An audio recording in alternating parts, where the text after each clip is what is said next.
Hi friends, welcome to Telugu bus.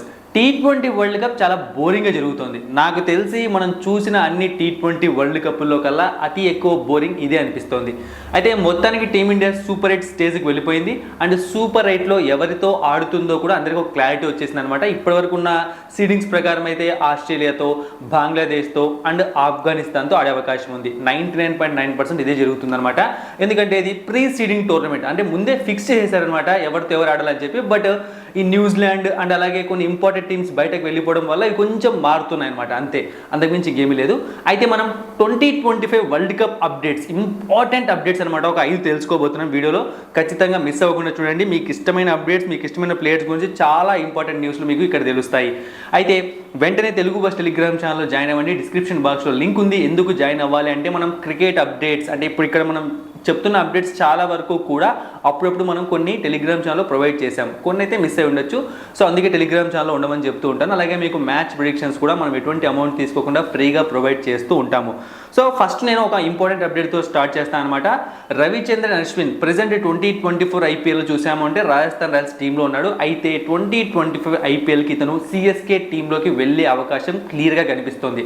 అయితే ఎలా నువ్వు అంత పర్ఫెక్ట్గా చెప్పగలవు అంటే, రవిచంద్రన్ అశ్విన్ ఏం చేశాడు అంటే ఇండియన్ సిమెంట్స్ హై పర్ఫార్మెన్స్ సెంటర్లో జాయిన్ అయ్యాడు. అంటే రీసెంట్గా వాళ్ళు స్టార్ట్ చేశారనమాట హై పర్ఫార్మెన్స్ సెంటర్ అని చెప్పి. అంటే యంగ్ ప్లేయర్స్ని మంచి క్రికెటర్స్గా మౌల్డ్ చేయడం ఇలాంటివి చేస్తూ ఉంటారు. ఇండియన్ సిమెంట్స్ అంటే ఏంటో మీకు తెలుసు అనుకుంటా. సిఎస్కే టీమ్కి owner, parent company, main company అనమాట. సిఎస్కే టీమ్కు ఎక్కువ స్టేక్స్ ఉన్న కంపెనీ వాళ్ళకే ఉన్నాయన్నమాట. సో రవిచంద్రన్ అశ్విన్ అక్కడికి వెళ్ళి పూర్తి లెవెల్లో, ఏదో వెళ్ళడం అంటే ఊరికే నామకే వాసి వెళ్ళి జూనియర్స్ని లేకుంటే చిన్న చిన్న క్రికెటర్స్ని కలవడం కాదు. అతను ఒక రోల్ తీసుకున్నాడు అక్కడ, మెంటర్ సంథింగ్ ఏదో ఆ విధంగా రోల్ తీసుకుని అక్కడ క్రికెటర్స్ని మోల్డ్ చేస్తున్నాడు. అయితే దీనివల్ల వచ్చింది ఏంటి, చెన్నైలో ఉంటాడు అందుకు వెళ్ళిపోయాడు కదా అంటే నో, అలాంటి జరిగే ఆప్షన్ లేదనమాట. ఎందుకంటే ఒకవేళ వాళ్ళు అనుకుంటే ఇంకొక ప్లేయర్ కూడా ఎవరైనా తీసుకొని రావచ్చు. బట్ సిఎస్కే టీంతో రవిచంద్రన్ అశ్విన్కి ఆల్రెడీ ఒక అనుభవం ఉంది, ఆల్రెడీ ఎక్స్పీరియన్స్ ఉంది. అండ్ అదే టైంలో ఇంకొకటి మనం మాట్లాడుకున్నాము అంటే ఎంఎస్ ధోని నెక్స్ట్ ఇయర్ ఆడతాడో లేదో ఎవరికి క్లారిటీ లేదు. అండ్ సిఎస్కే టీం ప్రజెంట్ చూసాము అంటే ఎక్స్పీరియన్స్డ్ ప్లేయర్స్ ఎవరు ప్లేయింగ్ ఎలెవెన్లో ఉండట్లేదు అనమాట. అంటే ఎంఎస్ ధోని తర్వాత ఇప్పుడు అజింక్య రహానే ప్లేయింగ్ ఎలెవెన్లో ఉంటాడో లేదు తెలియదు. బట్ వాళ్ళకంటూ ఒక ఎక్స్పీరియన్స్డ్ ప్లేయర్ టీంకి అవసరం అనమాట. అది రుతురాజ్ గైక్వాడ్కు సపోర్ట్ చేస్తూ ఉండాలి. జడేజా ఉండొచ్చు, బట్ ఎక్స్పీరియన్స్డ్ ప్లేయర్స్ మనం తీసుకున్నాము అంటే ఐపీఎల్ హిస్టరీలో మొత్తంలో రవిచంద్రన్ అశ్విన్ ఖచ్చితంగా ఫస్ట్ ప్లేస్లో ఉంటాడు. ఈ విషయాన్ని మనం చెప్పడమే కాదు, చాలా సందర్భాల్లో సంజు శాంసన్ చెప్పాడనమాట, అశ్విన్ ఇన్పుట్స్ నాకు బాగా యూజ్ అవుతాయని చెప్పి. అండ్ పూర్వ అనుభవం ఉండడము, అదే టైంలో అతను మెగా ఆప్షన్కి ముందు ఆ ఇండియన్ సిమెంట్స్తో జాయిన్ అవ్వడం, ఇవన్నీ చూసాము అంటే 99.9% అశ్విన్ మెగా ఆప్షన్లో సిఎస్కే టీంకి వచ్చే ఛాన్సెస్ క్లియర్గా కనిపిస్తున్నాయి. సో ఖచ్చితంగా మనం అశ్విన్ని చెన్నై సూపర్ కింగ్స్ జెర్సీలో చూసే అవకాశం ఉంది 2025 ఐపీఎల్లో. ఇక నెక్స్ట్ ఎంఎస్ ధోని గురించి మాట్లాడదాం. ఆల్రెడీ చెప్పేసిన ఒక విధంగా ఎంఎస్ ధోని ఇంకా రిటైర్ అయ్యే ఛాన్సెస్ క్లియర్గా కనిపిస్తుంది అనమాట. అందుకే అశ్విన్ వైపు వెళ్తున్నారు అనమాట. ఒక ఇంపార్టెంట్ ప్లేయర్ టీంలో ఉండాలి, రుతురాజ్ గైక్వాడ్కి ఇన్పుట్స్ ఇవ్వాలని చెప్పి. బట్ సిఎస్కే సీఈఓ ఏం చెప్తున్నాడు అంటే, మనిషికి ఆశ అన్నది ఎక్కువ, ప్రతి ఒక్కరికి తెలుసు. ఆ అత్యాశే సిఎస్కే సీఈఓలో కనిపిస్తుంది అనమాట. అతను ఏమంటున్నాడు అంటే, ధోని రిటైర్మెంట్ గురించి మాకు ఇంకా ఏం చెప్పలేదు, సో ఆ డిసిషన్ అనేది తన చేతుల్లోనే ఉంటుంది. అండ్ అంతేకాకుండా ధోని ఇంకొక సీజన్ మళ్ళీ ఆడతాడని మాకు ఎందుకో కాన్ఫిడెంట్గా ఉంది అని చెప్పాడు. సో ఇక్కడే మనం క్లియర్గా ఏమంటారు బిహైండ్ ది లైన్స్ చూసాము అంటే 2024 ఐపీఎల్లో ఒక ఇండైరెక్ట్ హింట్స్ ఇచ్చాడు ఎంఎస్ ధోని. అదేంటి అంటే నేను మళ్ళీ ఆడతాను అనే విధంగానే. బట్ ఈసారి మాత్రం ధోని ఎక్కడా కూడా ఆడతాడు అన్నట్టుగా హింట్స్ ఇవ్వలేదు. సో ధోని ఎప్పుడైనా సరే సైలెంట్గా ఉంటేనే ప్రాబ్లం. ఎందుకంటే డెసిషన్స్ అన్నవి అలా సైలెంట్గా ఉంటాడు, సడన్గా చెప్పేస్తాడు, ఏదో ఒక డేట్ చూసుకొని ఒక టైం చూసుకొని. ఇంటర్నేషనల్ రిటైర్మెంట్ కూడా అలానే చెప్పాడు. సో నాకు తెలిసినంత వరకు ప్రెజెంట్ ధోని హెల్త్ కండిషన్ తీసుకున్నామంటే, హెల్త్ అంటే ఏమంటారు నార్మల్గా ఏదైనా బాడీ పార్ట్స్ సంబంధించింది కాదు. సో నీ ఇంజురీ అయిపోయింది ఆల్రెడీ, నీ ఇంజురీ అయిపోయి సర్జరీ కూడా అయిపోయింది. ఆ సర్జరీ వల్లనే ధోని చాలా ఇబ్బంది పడుతున్నాడు, అంటే ఇంతకు ముందులాగా పరిగెత్తలేకపోతున్నాడు. సో అలాంటి ఫిజికల్ హెల్త్ అనమాట. సో ఇలాంటివి చూసుకున్నామంటే ధోని ఆడే అవకాశం క్లియర్గా కనిపించట్లేదు. అతను సైలెంట్గా ఉన్నాడు కాబట్టి ఖచ్చితంగా 99.9% 100% అని కూడా నేను చెప్పగలను 2025లో ధోని మనకు కనిపించడు. అయితే చాలామందికి ఉన్న డౌట్ ఏంటి అంటే 2024లో ట్రోఫీ కొట్టలేదు కాబట్టి 2025లో ఖచ్చితంగా ట్రోఫీ కొట్టి రిటైర్మెంట్ ఇస్తాను అని చెప్పే అవకాశం ఉంటుంది. ఆ విధంగా ధోని అడుగులు వేస్తారని అంటున్నారు. చూడండి, ట్రోఫీ అన్నది ఎప్పుడు కూడా ఎవరి చేతుల్లో ఉండదు. ఫర్ సపోజ్ ఇప్పుడు ధోని ఆడతాడు అనుకుందాం 2025లో, ట్రోఫీ కొడతాడా లేదనేది ముందే తెలియదు కదా. ఒక్క ప్లేయర్ లేకుంటే ఒక టీం వల్ల జరిగేది కాదు. మిగతా టీమ్స్ బాగా ఆడితే చెన్నై కాదు ఏ టీం అయినా ఓడిపోవాల్సిందే. సో ట్రోఫీ అనేది జరిగే ప్రాసెస్లో వచ్చేది. సో ధోని ఎప్పుడు ప్రాసెస్ గురించి మాట్లాడుతుంటాడు కాబట్టి 2025లో ధోని ఆడే అవకాశం లేదని నాకు అనిపిస్తుంది. ఇక నెక్స్ట్ చాలా మంది తమిళ పైన చూసి వెయిట్ చేస్తున్న అప్డేట్ అనమాట విరాట్ కోహ్లీకి సంబంధించింది. నెక్స్ట్ తెలుసుకుందాం. అయితే దానికన్నా ముందు ఆర్సీబీ టీంకి సంబంధించిన ఒక ఇంపార్టెంట్ అప్డేట్ తెలుసుకుందాము. మీరు చూసారంటే 2024 ఐపీఎల్లో ఆర్సీబీ టీంకి కోచ్ యాండీ ఫ్లవర్. సో ఎలాంటి కోచ్ అంటే ఇతను ఎక్కడైనా ఇప్పటివరకు చూసారంటే ట్రాక్ రికార్డ్ చూసుకోండి, లీగ్స్ అంటే చాలా లీగ్స్లో తను కోచింగ్ చేసాడనమాట. అక్కడ ప్రతిసారి తనకంటూ ఒక మార్క్ క్రియేట్ చేసుకున్నాడు. అదేంటి అంటే ఆ టీం కప్స్ గెలవడమో, లేకుంటే ఆ టీం ప్లే ఆఫ్స్కి వెళ్ళడమో, ఫైనల్స్కి వెళ్ళడమో, సెమీఫైనల్కి వెళ్ళడమో, ఈ విధంగా చాలా సక్సెస్ఫుల్ కోచ్ అనమాట. బట్ 2024 ఐపీఎల్ స్టార్ట్ అయ్యాక ఆర్సీబీ పరిస్థితి చూసి కోచ్ మారినా వీళ్ళ పరిస్థితి ఏం మారలేదు అనిపించింది. కానీ సడన్గా ఒక్కసారిగా comeback, greatest comeback, one of the greatest comeback ఇచ్చింది ఆర్సీబీ. ప్లే ఆఫ్స్ వరకు వచ్చేసింది. సో అయితే ఇప్పుడు మెగా ఆక్షన్ రాబోతోంది. ఆర్సీబీ టీం ఎలాంటి వ్యూహాలు రచించే అవకాశం ఉంది అని చెప్పి ఒక ఇంటర్వ్యూలో తను అడిగారనమాట. తను డైరెక్ట్గా హింట్ ఇచ్చేసాడనమాట. ఆర్సీబీ చాలామంది ప్లేయర్స్ని రిలీజ్ చేయబోతోంది, అంటే మిగతా టీమ్స్తో కంపేర్ చేస్తే ఆర్సీబీ ఏదో పెద్ద లెవెల్లో ప్లాన్ చేస్తుంది. చాలామంది ప్లేయర్స్ రిలీజ్ చేయడం అంటే మెగా ఆక్షన్లో ఖచ్చితంగా అది రిలీజ్ చేస్తారు, బట్ ఇంపార్టెంట్ ప్లేయర్స్ని కూడా రిలీజ్ చేసే అవకాశం ఉంది. అతను ఏం చెప్పాడు అంటే నెక్స్ట్ ఐపీఎల్ ఆక్షన్ కోసం royal Challengers Bengaluru power hitters and intelligent bowlers పైన ఇన్వెస్ట్ చేయాలనుకుంటోంది.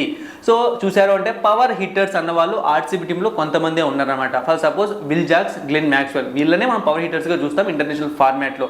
ఇక మిగతా వాళ్ళని చూసుకున్నామంటే పవర్ హిట్టర్స్ అంటే యంగ్ ప్లేయర్స్, మన టీమిండియా ప్లేయర్స్ ఉంటారు కానీ వాళ్ళు పెద్దగా క్లిక్ అవ్వలేదు. కానీ ఇప్పుడు ఆర్సీబీకి పవర్ హిట్టర్స్ అవసరం. ఎందుకు అంటే ఎప్పుడైనా ఏ టీం అయినా, చాలాసార్లు చెప్పే ఉంటాను, హోమ్ గ్రౌండ్లో ఎక్కువ మ్యాచెస్ గెలిస్తే వాళ్ళు టోర్నమెంట్స్ గెలవడానికి అవకాశం ఉంటుంది. సో చిన్న స్వామిలో ఆర్సీబీని ఓడించడం చాలా ఈజీ మిగతా టీమ్స్. ఎందుకు అంటే ఆ టీం అక్కడ వెళ్ళి గట్టిగా ఆడిందంటే గెలిచేయచ్చు, అంటే గట్టిగా బ్యాటింగ్ చేస్తే. బౌలింగ్తో సంబంధం లేదు, ఎందుకంటే ఎవరి బౌలింగ్ అయినా ఒకటే అక్కడ. కానీ మిగతా టీమ్స్ హోమ్ గ్రౌండ్స్లోకి వెళ్ళి ఆర్సీబీ ఓడించాలంటే ఓడిస్తోంది కూడా, బాగా ఆడుతోంది, కానీ కొంచెం కష్టపడుతుంది. సో చిన్నస్వామి గ్రౌండ్కి సెట్ అయ్యే విధంగా పవర్ హిట్టర్స్ని టీంలోకి తీసుకోవాలని ఆర్సీబీ హింట్ ఇచ్చేసాడు అనమాట యాండీ ఫ్లవర్. అదే టైంలో ఇంటెలిజెంట్ బౌలర్స్ అన్నాడు. ఇక్కడ ఈ పదాన్ని బాగా గుర్తుపెట్టుకోండి. ఇంటెలిజెంట్ బౌలర్స్ అంటే ఎవరు అంటే 150, 160 స్పీడ్ వేసే వాళ్ళు ఇంటెలిజెంట్ బౌలర్స్ కాదు. ఇంటెలిజెంట్ బౌలర్స్ అంటే స్పీడ్ ఉన్నా లేకున్నా. ఫర్ సపోజ్ సందీప్ శర్మ చాలా intelligent bowler, Bhuvneshwar Kumar, Pat Cummins. స్పిన్నర్స్లోకి వచ్చామంటే యుజ్వేంద్ర చాహల్ అండ్ రవిచంద్రన్ అశ్విన్. యుజ్వేంద్ర చాహల్ ఆర్సీబీకి టీంకి ఆల్రెడీ చిన్నస్వామిలో ఆడాడు, సక్సెస్ఫుల్గా కూడా బాగా పర్ఫామ్ చేశాడు. సో మేబీ యుజ్వేంద్ర చాహల్గా మళ్ళీ టీంలోకి రావచ్చు, ఏమైనా జరగచ్చు, చెప్పలేము. ఆప్షన్ మెగా ఆప్షన్ కదా ఇది. సో ఈ విధంగా ఆర్సీబీ ప్లాన్ చేస్తుందన్నమాట. అంటే ఇప్పుడు ఇంటెలిజెంట్ బౌలర్స్ని తీసుకున్నప్పుడు ఏమవుతుందంటే వాళ్ళ దగ్గర పేస్ వేరియేషన్ ఉంటుంది. అంటే ఒక్కొక్కసారి స్లో వేస్తారు, ఒకసారి ఫాస్ట్ వేస్తారు, ఒకసారి ఆఫ్ కటర్, ఒకసారి లెగ్ కటర్, ఈ విధంగా.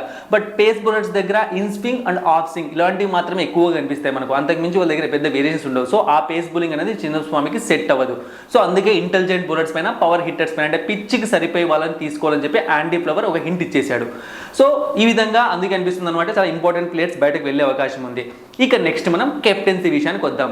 సో చూడండి 2025 ఐపీఎల్లో ఆర్సీబీ టీంకి మళ్ళీ విరాట్ కోహ్లీ కెప్టెన్సీ చేసే ఛాన్సెస్ చాలా ఎక్కువగా కనిపిస్తున్నాయి. ఎందుకంటే ఆర్సీబీ టీమ్ మేనేజ్మెంట్ ఇప్పటికే దాని గురించి విరాట్ కోహ్లీతో మాట్లాడడం జరిగింది. అంటే మాట్లాడడం అంటే డెసిషన్ చెప్పమని, నువ్వు చేస్తావని అడగడం జరిగిందనమాట. ఎందుకు అంటే సో గ్లెన్ మ్యాక్స్వెల్తో పాటుగా ఫ్యాఫ్ డు ప్లెసిస్ని కూడా ఆర్సీబీ టీం వదిలేసే ఛాన్స్ ఉంది.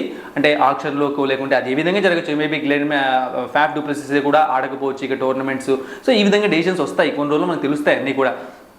సో ఇలాంటి టైంలో విరాట్ కోహ్లీ టీంకి అవసరం కెప్టెన్గా. ఎందుకంటే మళ్ళీ ఒక ప్లేయర్ని వెతుక్కొని ఆప్షన్లో కొనుక్కొని అతన్ని కెప్టెన్ చేయడం చాలా కష్టం. ఓకే, మీకు డౌట్ రావచ్చు, గ్లెన్ మ్యాక్స్వెల్ని వదలకుండా అతన్ని కెప్టెన్గా పెట్టుకోవచ్చు కదా అంటే, నాకు తెలిసి మళ్ళీ అతను ఆర్సీబీ టీంలో ఉంటాడని నాకైతే అనిపించట్లేదు. ఎందుకంటే దానికి చాలా రీజన్స్ ఉన్నాయన్నమాట. దాని గురించి ఒక వీడియోని చేసి సపరేట్గా. సో గ్లెన్ మ్యాక్స్వెల్ టీంలో ఉంటాడలేదు తెలియనప్పుడు హిట్ అండ్ మిస్ ప్లేయర్ని మనం లాస్ట్ సీజన్లో చూసాము అంటే తనంతకు తానే బయటకు వెళ్ళిపోయాడు అనమాట. నేను సరిగ్గా ఆడలేకపోతున్నాను కాబట్టి వేరే వాళ్ళకి ఛాన్స్ ఇవ్వాలని చెప్పి మళ్ళీ టోర్నమెంట్లోకి వచ్చాడు. బట్ బౌలింగ్లో ఆడినా సరే బ్యాటింగ్లో అయితే సరిగ్గా పర్ఫామ్ చేయలేదు. సో ఒక ఇండియన్ ప్లేయర్ కెప్టెన్గా ఉంటే టీంకి బాగా యూజ్ అవుతుంది అనమాట. ఓవర్సీస్ ప్లేయర్స్ అన్న వాళ్ళు ఎప్పుడు వెళ్తారో తెలియదు, ఎప్పుడు వస్తారో తెలియదు, అలాంటి వాళ్ళపైన ఎక్కువ ఇన్వెస్ట్ చేయలేవు ఏ టీమ్స్ కూడా. సో అందుకే ఇండియన్ కెప్టెన్సీ పెట్టుకోవాలని ప్రతి టీం కూడా భావిస్తూ ఉంటుంది. సో అందుకే విరాట్ కోహ్లీని ఆల్రెడీ అడగడం జరిగింది ఆర్సీబీ టీం మేనేజ్మెంట్. తనైతే ఇంకా డెసిషన్ చెప్పలేదు, బట్ ఖచ్చితంగా ఒప్పుకుంటాడు అనిపిస్తుంది. ఆర్సీబీ టీంకి మళ్ళీ కెప్టెన్ అవుతాడు. ఎందుకంటే అతను కెప్టెన్సీని వదిలేసినప్పుడు మనం ఒకసారి ఆ న్యూస్ చూసాము అంటే, సో ఈ టీమిండియా కెప్టెన్సీ వదిలేయడము, ఆర్సీబీ కెప్టెన్సీ వదిలేయడం అన్నీ ఒకసారి జరిగిపోయాయి. ఆ సిచ్యువేషన్స్ అనేవి అలా వచ్చాయి. బట్ ఇప్పుడు సిచ్యువేషన్స్ మారిపోయాయి, తనకి ఏం ప్రెజర్ లేదు, టీమిండియా ప్రెజర్ అలాంటిది. సో కాబట్టి కంటిన్యూ చేసే ఛాన్స్ కనిపిస్తుంది. ఇక నెక్స్ట్ ఇంకొక ఇంపార్టెంట్ న్యూస్ ఏంటి అంటే రాహుల్ ద్రావిడ్కి సంబంధించింది. So Rahul Dravid T20 world cup తర్వాత మీ అందరికీ తెలుసు ఇక టీమిండియాకు కెప్టెన్సీ చేసే ఛాన్స్ లేదు. తను ఏం చెప్పాడు, తన ఫ్యామిలీతో టైం స్పెండ్ చేయాలనుకున్నాను చెప్పాడు. ఎందుకు ఈ మాట అన్నాడు అంటే టీమిండియా కోచ్ ఎవరైనా సరే ఆల్మోస్ట్ 1 yearలో 10 months టీంతోనే ఉండాల్సి వస్తుంది. ఆ 2 months కూడా వాళ్ళకేమి బ్యాక్ టు బ్యాక్ లీవ్స్ రావన్నమాట. సో అప్పుడు ఒక వారం, అప్పుడు ఒక 5 రోజులు, ఈ విధంగా మాత్రమే ఉంటాయి. మనం ఓవరాల్గా చూసినప్పుడు 2 months మాత్రమే గ్యాప్ దొరుకుతుంది. సో అంతేకాకుండా ఇప్పటికే చాలా సంవత్సరాలు ఉన్నాడు. అండ్ స్టార్టింగ్లో కూడా చాలా మంది సీనియర్ ప్లేయర్స్ గంగూలీ లాంటి వాళ్ళు ఉండడం, అమిత్ షా లాంటి వాళ్ళు అడగడం వల్ల అతను వచ్చాడు. కానీ కోచింగ్ తనకైతే పూర్తిగా 100% ఇష్టం లేదు. అంటే ఆ టైంకి కోచ్ కావాలి కాబట్టి. సో ఇప్పుడు ఇక్కడ వదిలేస్తే మరి ఎక్కడికి వెళ్తాడు అంటే ఐపీఎల్ చూసుకోండి. మనం ఇప్పుడు గౌతమ్ గంభీర్ ఇంతకుముందు ఉన్నాడు, ఇప్పుడు టీమిండియా కోచ్ అయ్యే అవకాశం ఉన్నా సరే ఇంతకుముందు కోల్కతాకి మహా అయితే 2-3 months ఉంటాడు టీంతో, లేదా 4 months ఉంటాడు. మిగతా టైంలో అంటే తన పని తను చేసుకుంటూ ఉంటాడు. సో ఆ విధంగా టీమిండియా కోచ్ అవ్వక ముందు ఒక డీల్ కూడా సెట్ అయిపోయింది అనమాట. ఎవరికి, ఎల్ఎస్జీకి అండ్ రాహుల్ ద్రావిడ్కి, ఆ టీంకి మెంటర్గా. అంటే అప్పుడు గౌతమ్ గంభీర్ సెట్ కాలేదు. బట్ అప్పుడు ఆ వెంటనే టీమిండియా దగ్గర నుంచి రిక్వెస్ట్ రావడము, రాహుల్ ద్రావిడ్ ఒప్పుకోవడము చక్కచక్క జరిగిపోయి అందుకే ఆ డీల్ ఒప్పుకోలేదు. సో ఇప్పుడు మళ్ళీ అతను లక్నో సూపర్ జైంట్స్కి హెడ్ కోచ్ అవ్వచ్చు, లేదా మెంటర్ అవ్వచ్చు అని చెప్పి వార్తలు వస్తున్నాయి. లేదా ఇది కాకుండా సరే ఏదో ఒక టీంకి ఐపీఎల్లో అతను కోచ్ అయ్యే ఛాన్సెస్ క్లియర్గా కనిపిస్తుంది అనమాట. సో ఇదనమాట. మరి అది ఎల్ఎస్జీ టీమా వేరే టీం అనేది తెలిసిపోతుంది. సో చాలా అప్డేట్స్, నాకు తెలిసి 5 updates మీరు తెలుసుకున్నారు. సో ఇలాంటి అప్డేట్స్ మరిన్ని కావాలి అంటే తెలుగు బస్ టెలిగ్రామ్ ఛానల్లో జాయిన్ అవ్వండి. డిస్క్రిప్షన్ బాక్స్లో లింక్ ఉంది. అలాగే మన యూట్యూబ్ ఛానల్ని కూడా సబ్స్క్రైబ్ చేసుకోండి. Thank you for watching and supporting మీ. మరిన్ని ఇంట్రెస్టింగ్ వీడియోస్ కోసం సబ్స్క్రైబ్ చేయడం మర్చిపోకండి.